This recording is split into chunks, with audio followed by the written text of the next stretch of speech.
আসসালামু আলাইকুম। কেমন আছেন সবাই? আলহামদুলিল্লাহ আমি খুব ভালো আছি।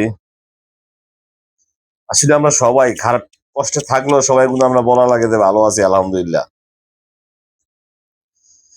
এটা কিন্তু সত্য। আমাদের জন্ম হয়েছে বাংলাদেশে। যে দেশের কোনো বাপ মায় নাই।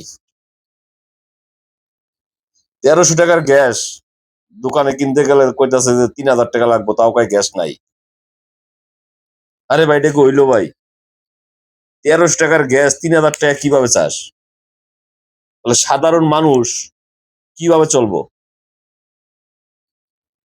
একটা মানুষের ইনকাম কয় টাকা? বর্তমানে ইনকামই তো নাই।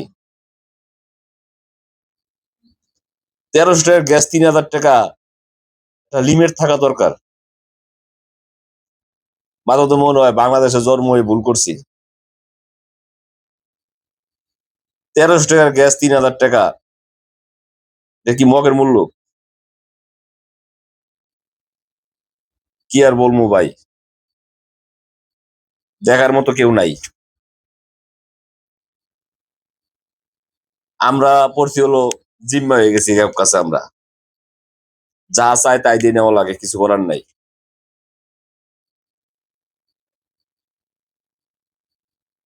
মাঝে মধ্যে আশ্চর্য হয়ে যায়। কথাটা বললাম ভাই, অনেকের কাছে খারাপ লাগবো। খারাপ লাগলেও কিছু করার নাই। সত্য কথা বলতেই হবে ভাই। ধন্যবাদ সবাইকে।